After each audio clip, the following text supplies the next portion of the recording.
The empire of the 21st century begins underground. It starts where sunlight never reaches, where the air hangs heavy with dust, and where rock carries the colors of rust, charcoal, and ash.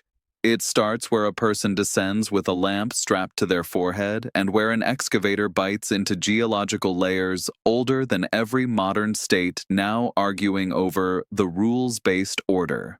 Down there, the vocabulary of progress evaporates. What remains is extraction, raw, physical, and unforgiving. Africa is not merely a continent, it is the world's warehouse. Beneath its surface lie the elements without which modern civilization does not function: cobalt for batteries, copper for power grids, lithium for electric vehicles, tantalum for smartphones, iron ore for steel, manganese for industrial alloys, gold for finance, uranium for energy, rare earths for military electronics. Every phone you hold begins here. Every electric car, every wind turbine, every data center, every missile and satellite, each one traces a supply chain back to the same place: rock, dust, and the first cut into the earth. And that is precisely why China arrived in Africa not as a tourist, not as an observer, but as an architect of a new resource order. At first, there were contracts, then credit, then infrastructure, and finally, supply chain control. Not through flags or garrisons, but through ownership, mine stakes, concessions, joint ventures, and debt structured with the patience of strategy rather than the impatience of headlines.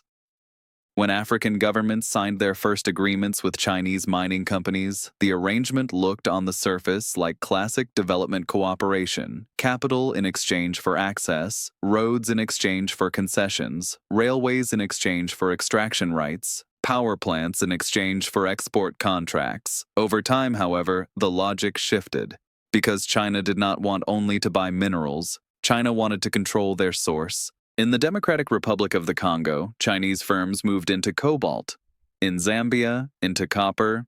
In Zimbabwe and Namibia, into lithium. In Guinea, into bauxite.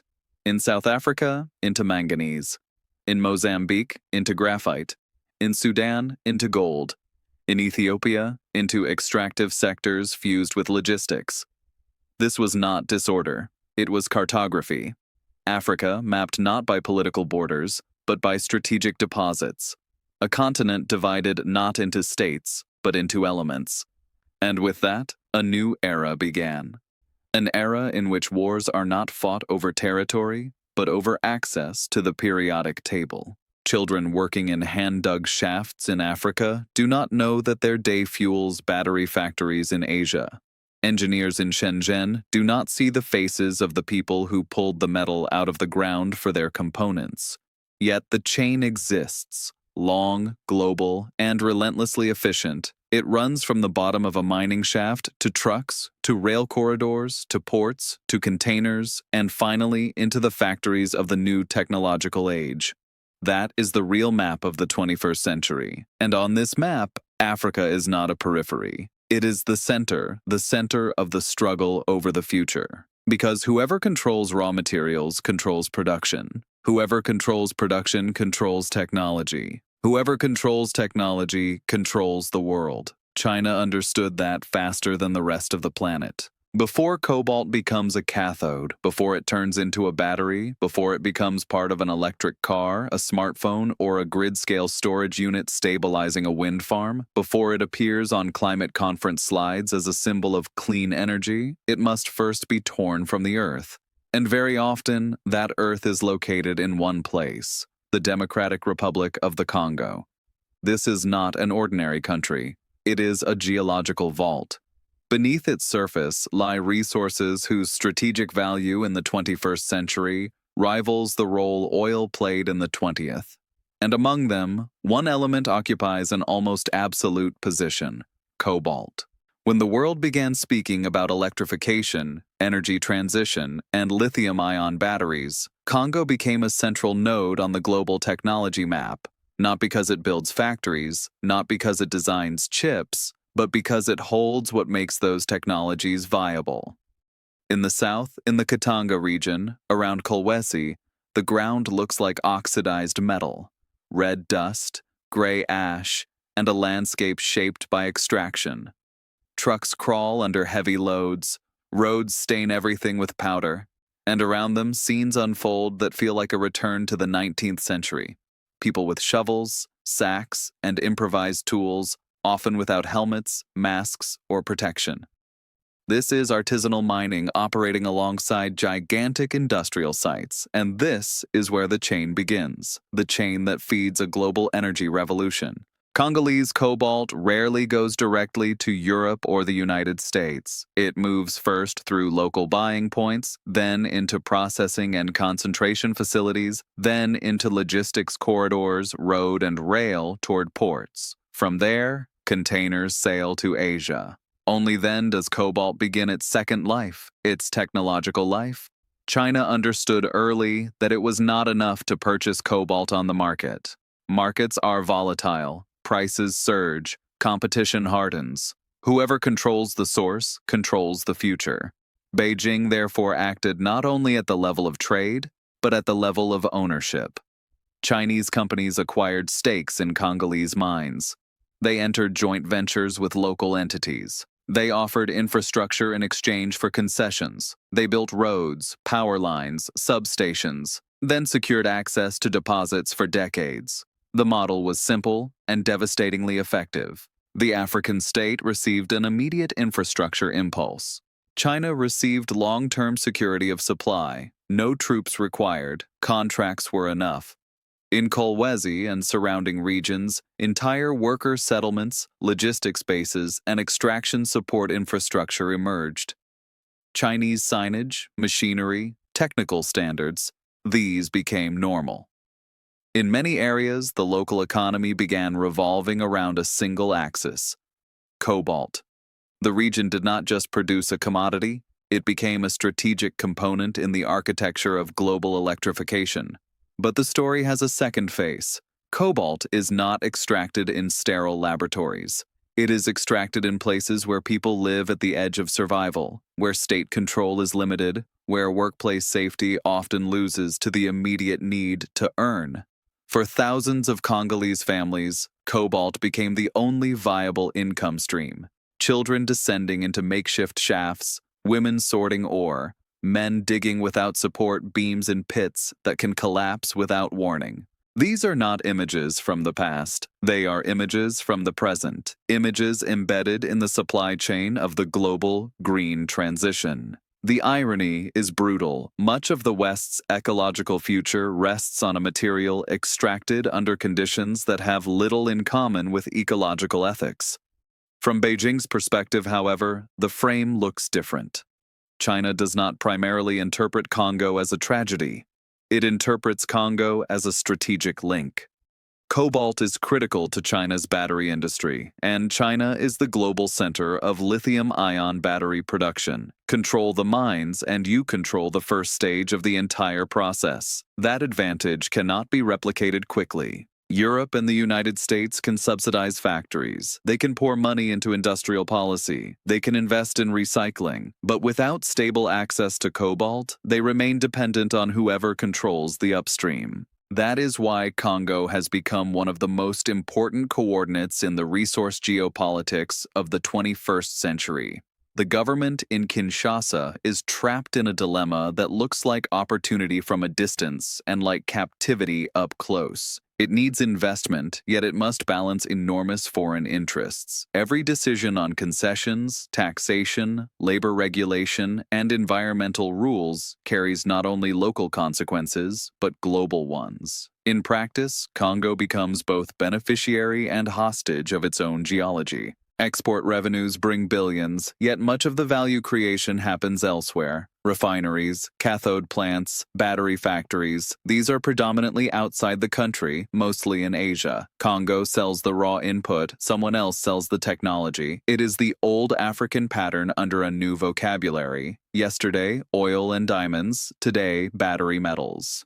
The stakes, though, are higher because cobalt is not merely industrial. It feeds energy security, national competitiveness, and military and space systems. It has become strategic, which is why the contest over Congo is no longer simply a contest over mines.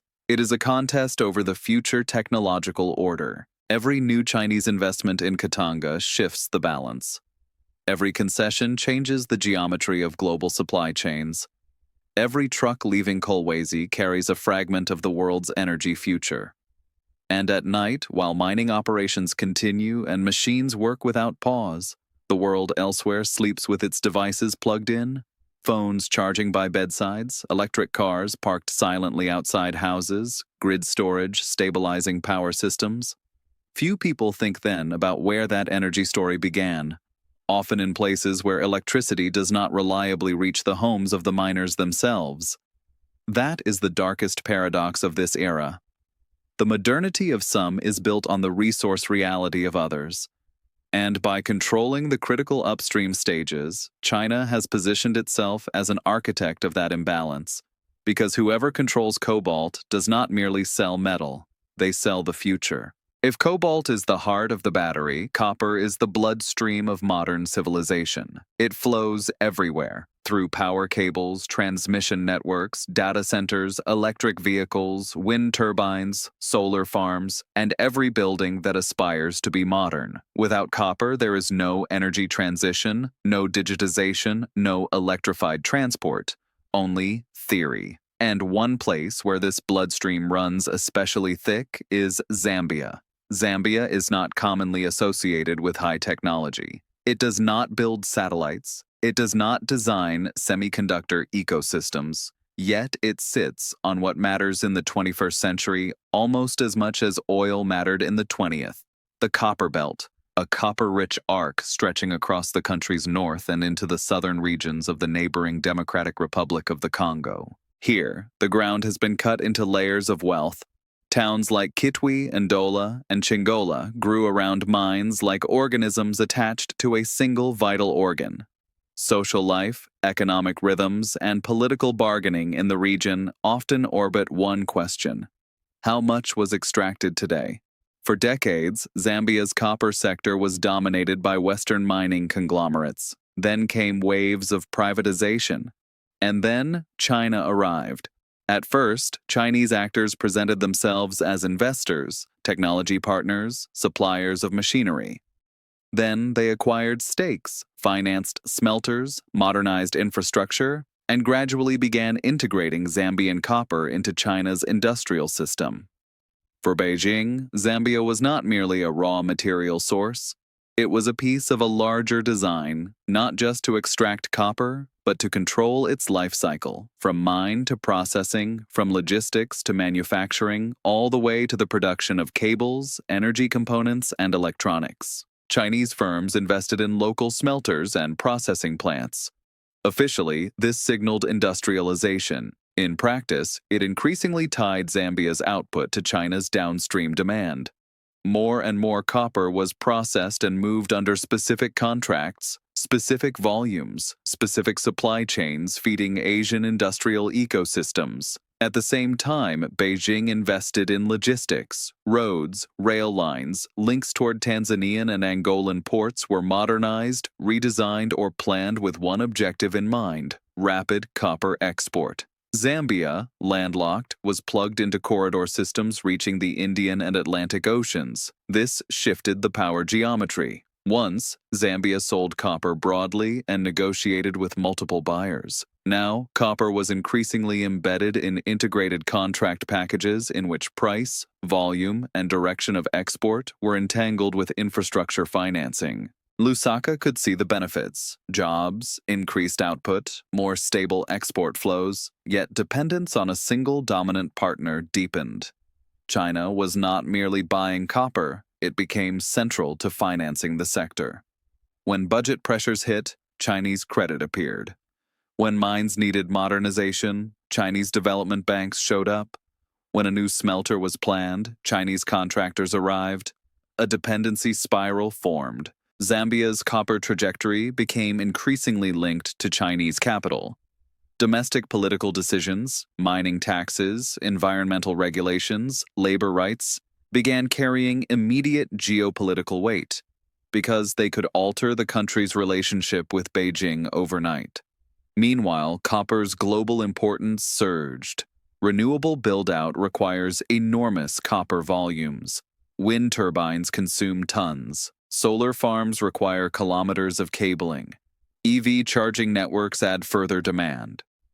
Zambia found itself at the heart of a new resource rush, less visible than gold fever, but just as consequential, operating through contracts, export tables, and corporate reports. For many Copperbelt residents, daily life remained harsh. Mining labor stayed demanding. Environmental degradation deepened. Profits moved faster than quality of life improvements. People began asking why a country powering the world's energy future still struggles with unstable electricity at home. There was no easy answer because the system was designed so that the high-value stages occur elsewhere. Zambia extracts, China manufactures, the West consumes finished technologies, and the circle closes. In this arrangement, copper stops being simply a commodity. It becomes a geopolitical instrument. Every ton exported strengthens China's industrial and technological ecosystem. Each new mine becomes another brick in a larger structure of manufacturing dominance. And the more the world electrifies, the more strategic Zambia becomes, not primarily as a state, but as a deposit. This is the deepest tragedy of the story.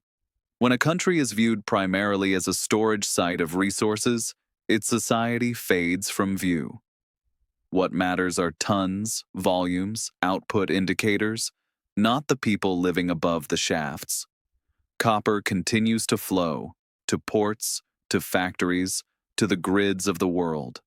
And Zambia remains on the map as a critical node in the global bloodstream of technology, not as the beneficiary, but as the donor.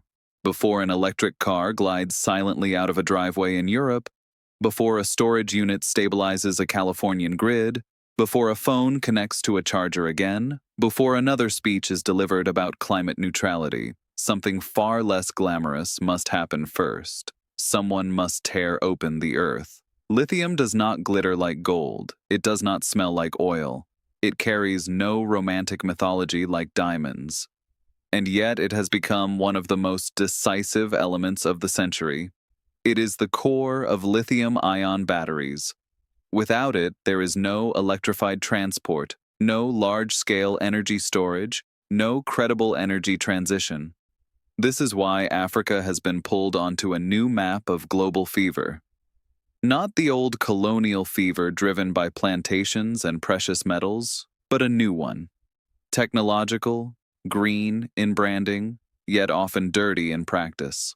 The most symbolic opening chapter of this lithium story begins in Zimbabwe, a country long defined by economic crisis, hyperinflation, and international isolation, suddenly became a magnet for foreign interest for a simple reason. Beneath its soil lie some of Africa's largest lithium deposits. In regions such as Bakita, Goromonzi, and Arcadia, ownership changed faster than local communities could fully grasp. Mining concessions moved into foreign hands, often dominated by companies tied to China.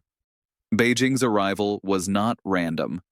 China's battery industry had spent years building global dominance.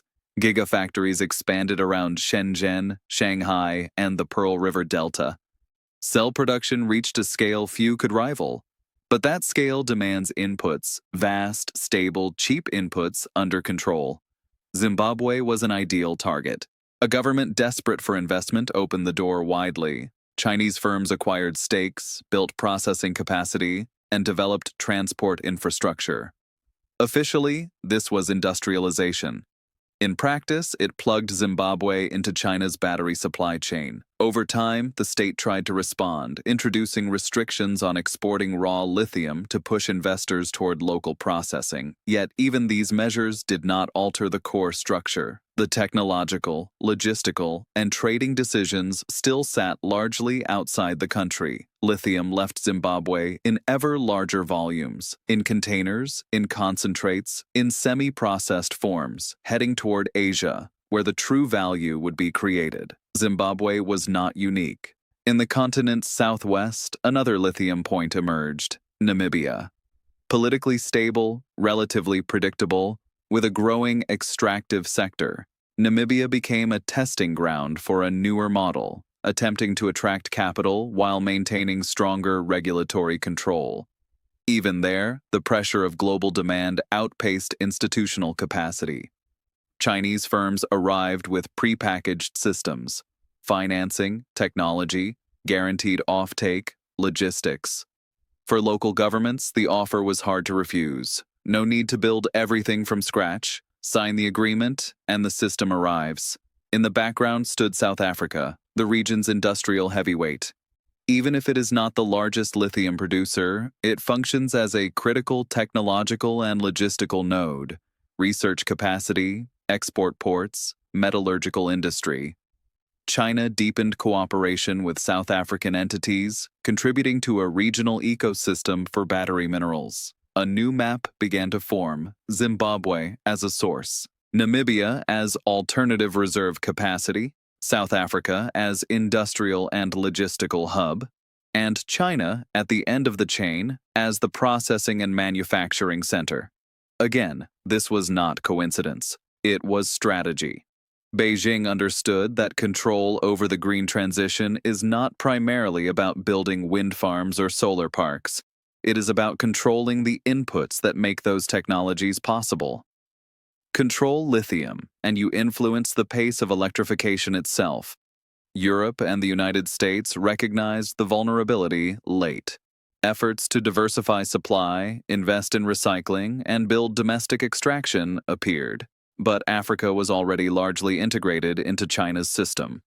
The most dramatic aspect of the lithium story is not only geopolitics, it is human cost. Across extraction regions, a familiar pattern repeated: rapid capital inflows, investment booms, land price escalation, seasonal labor migrations, followed by environmental burdens, water contamination, soil degradation, conflict over land access.